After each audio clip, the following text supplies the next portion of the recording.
Hello all students. आज जो हम टॉपिक पढ़ेंगे, जो एक्सप्लेन करेंगे इस टॉपिक्स को, वो टॉपिक हमारा कोलिगेटिव प्रॉपर्टी यानी सॉल्यूशन चैप्टर का जो कोलिगेटिव प्रॉपर्टी हमारी चल रही है, उस कोलिगेटिव प्रॉपर्टी का फोर्थ पॉइंट है ऑस्मोटिक प्रेशर, जिसे हम प्रासरण दाब कहते हैं।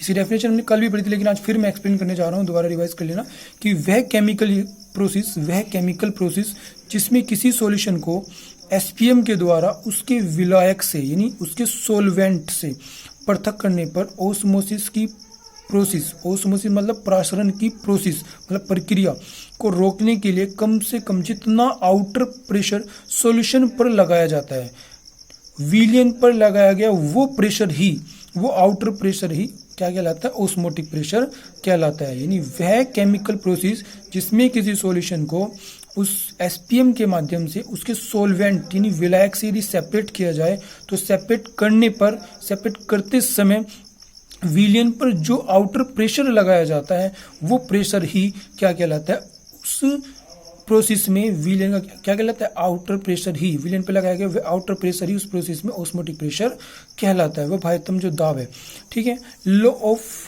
ऑस्मोटिक प्रेशर, ऑस्मोटिक प्रेशर के नियम, प्रासरण दाब के नियम इंपॉर्टेंट है कि ये जो नियम थी किसने एक्सप्लेन किए? जे.एच. वॉन्ट ऑफ साइंटिस्ट के द्वारा, यानी के according gases and dilute solution यानी गैसेस और तनु विलियन पर प्रयोगों के बेस पर विलियन सिद्धांत इस प्रकार एक्सप्लेन किया गया। यानी जो विलियन सिद्धांत बनाया गया, जो सॉल्यूशन कंसेप्ट बनाया गया जे.एच. वॉन्ट के अकॉर्डिंग, वो क्या था?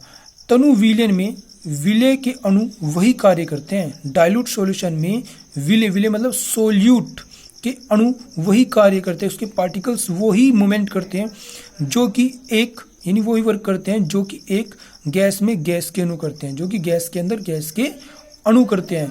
प्रासरण दाब गैस दाब के अनुरूप ही होता है, यानी जो ऑस्मोटिक प्रेशर है वो गैस प्रेशर के अनुरूप ही होता है, जिस प्रोसेस को तनु विलियन का सिद्धांत कहते हैं। यानी वो फिर से एक बार दोबारा एक्सप्लेन करने जा रहा हूँ। तनु विलियन में विलय के अणु वही कार्य करते हैं जो कि एक गैस में गैस के अणु करते हैं। प्रासरण दाब गैस के दाब के अनुरूप ही होता है, जिस प्रोसेस को तनु विलियन का सिद्धांत कहते हैं। यानी कि हम कह सकते हैं कंसेप्ट ऑफ डाइल्यूट सॉल्यूशन जिसे कहते हैं। इस कंसेप्ट के बेस पर, इस नियम के बेस पर वॉन्ट ऑफ ने गैसेस रूल का यूज करके यानी गैसेस नियम का उपयोग करके ओस्मोटिक प्रेशर संबंधित मैनी रूल्स को एक्सप्लेन किया। यानी अनेक जो रूल्स थे, नियम थे, उनको क्या किया? उसने एक्सप्लेन, समझाया। रूल्स नंबर 1 जिसको बोलते हैं Boyle's want of law, Boyle want of law. यानी बॉयल वॉन्ट ऑफ लॉ क्या था? एट कॉन्स्टेंट टेम्परेचर, नियत ताप पर किसी तनु विलियन का ऑस्मोटिक प्रेशर विलियन के विलय मतलब सोल्यूट के सांद्रण के समानुपाती होता है। यानी नियत ताप पर किसी तनु विलियन का जो ऑस्मोटिक प्रेशर होता है, जिसे पी से या पाई से भी रिप्रेजेंट करते हैं। इसमें घबराने वाली कोई बात नहीं है। कुछ टीचर पी या कुछ बुकों में पी लिखा मिलेगा, कुछ में पाई भी लिखा मिलेगा, दोनों से रिप्रेजेंट कर सकते हैं। ऑस्मोटिक प्रेशर पी या पाई विलियन के विलय मतलब सोल्यूट के सांद्रण मतलब कंसंट्रेशन के समानुपाती होता है। नोट में यह प्रेशर कौन सा जो ऑस्मोटिक प्रेशर बन रहा है यहाँ पे, यानी यह प्रेशर सोल्यूट के विलय के मॉलिक्यूल्स या पार्टिकल्स का एसपीएम मतलब बोलते हैं सेमी परमेबल मेम्ब्रेन यानी अर्धपारगम्य झिल्ली पर टकराने से उत्पन्न होता है, जिसे पी या पाई से भी प्रदर्शित करते हैं। यानी हम कह सकते हैं पी डायरेक्टली प्रोपोर्शनल सी, किस पे? एट कॉन्स्टेंट टेम्परेचर पे। तो जहाँ पे कह सकते हैं पी बराबर के इंटू सी, के क्या है यहाँ पे? ये कॉन्स्टेंट है, तो पी अपॉन सी बराबर के भी लिख सकते हैं, या पाई प्रोपोर्शनल टू किसके? सी के। तो इसको सी हमें पता है क्या है, सी बराबर होता है 1 अपॉन वी, यानी कि जो कंसंट्रेशन होती है आयतन की डायरेक्टली इन प्रोपोर्शनल होती है, तो P directly in proportional 1 upon V या पी बराबर के। ये हमारे पास क्या बन जाएगा? फॉर्मूला पी बराबर के। ये क्या बन गया? हमारे पास फॉर्मूला बन गया यहाँ पे। सेकेंड लॉ है Charles want of law, at constant concentration और वॉल्यूम, यानी सांद्रता भी नियत है या आयतन भी नियत हो सकता है। एट कॉन्स्टेंट कंसंट्रेशन या वॉल्यूम, यानी सांद्रता की नियत होने पे या वॉल्यूम की नियत पे हम कह सकते हैं किसी विलियन का प्रासरण दाब उसके परम ताप के समानुपाती होता है। यानी एट कॉन्स्टेंट कंसंट्रेशन और वॉल्यूम किसी विलियन का प्रासरण दाब उसके परम ताप के समानुपाती होता है, यानी पी डायरेक्टली प्रोपोर्शनल टी या पी बराबर के टी, हम कह सकते हैं पी अपॉन टी बराबर के क्या यहाँ पे कांस्टेंट है। ठीक है। यानी पी अपॉन टी, यानी पी अपॉन टी का जो अनुपात है वो क्या है, कॉन्स्टेंट है। Rules number 3, general equation for dilute solution. General equation for dilute solution यानी हम कह सकते हैं तनु विलयन के लिए सामान्य समीकरण।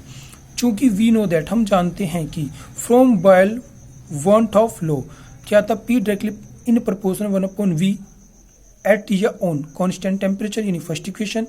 From Charles want of law P directly proportional T at constant volume और कंसंट्रेशन, ठीक है, सेकेंड इक्वेशन। एंड नो, और अब from first and second equation P directly proportional to T क्या इनडायरेक्टली प्रोपोर्शनल है वी के, ठीक है। तो हम कह सकते हैं पी बराबर R into T upon V, यानी हम गैसेस के लिए बात करें तो आर, और अगर हम सॉल्यूशन के लिए बात कर रहे हैं तो हम क्या ले सकते हैं, आर की जगह एस भी ले सकते हैं, ठीक है।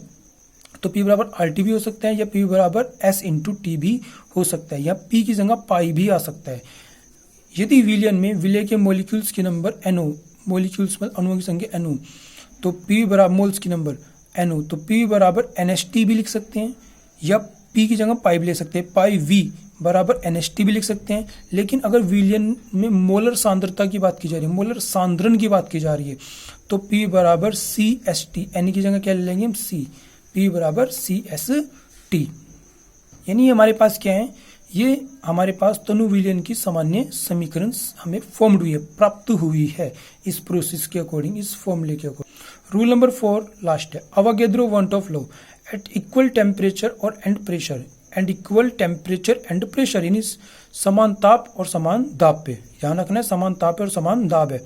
विलयनों के समान आयतनों में, विलयन मतलब जैसे मैंने 2 विलयन मान लिए, 3 मान लो, 4 मान लो, विलयनों के समान आयतनों में विलय के मॉलिक्यूल्स की नंबर इक्वल होती है। विलय के मॉलिक्यूल्स की नंबर क्या होती है, इक्वल। यानी वो कह रहा है कि समान ताप और समान दाब पर विलयनों के समान आयतनों में उनके अंदर जो विलय होते हैं, विलय मतलब सोल्यूट होता है, उसके अणुओं की संख्या समान होती है। चूंकि वी नो दैट, हम जानते हैं कि from general equation for dilute solution, यानी हम कह सकते हैं तनु विलयन की जनरल इक्वेशन से P बराबर एस टी, यदि n is equal to 1, n is equal to क्या है 1 है, यानी मोल्स कितने विलय का n इजकल टू कितना 1 हो, तो फॉर 1 सॉल्यूशन, मैंने 2 सॉल्यूशन मान के चला अपनी तरफ से, जिसमें विलय के मोल्स की नंबर कितने 1 है। मैंने कहा फॉर 1 सॉल्यूशन, तो फॉर 1 सॉल्यूशन P1 V1 बराबर S इंटू T1, S तो कॉन्स्टेंट है, P1 V1 बराबर S इंटू T1। तो फॉर 2 सॉल्यूशन, दूसरे सॉल्यूशन के लिए P2 V2 बराबर S इंटू T2। तो हम कह सकते हैं कि यदि दोनों सॉल्यूशन को एक साथ रखें तो P1 तो V1 के बराबर है, क्योंकि दोनों में टेम्परेचर प्रेशर समान है, तो P1 तो बराबर किसी हो जाएगा P2 के, और T1 बराबर किसी हो T2, क्योंकि दोनों सॉल्यूशन में 1 में भी और 2 में भी, दोनों सॉल्यूशन में दाब भी और ताप भी क्या है, दोनों समान है, हमने पहले ही शर्त रखी है। तो बच्चा क्या V1 बराबर V2, क्या बचा, दोनों में आयतन क्या होगा, समान होगा, और आयतन के अंदर मोल्स की नंबर समान है, वो पहले हमने क्या मान रखे 1, ठीक है। ये हमारे पास क्या अवोगाद्रो नियम है, ये क्या है हमारे पास अवोगाद्रो वांट ऑफ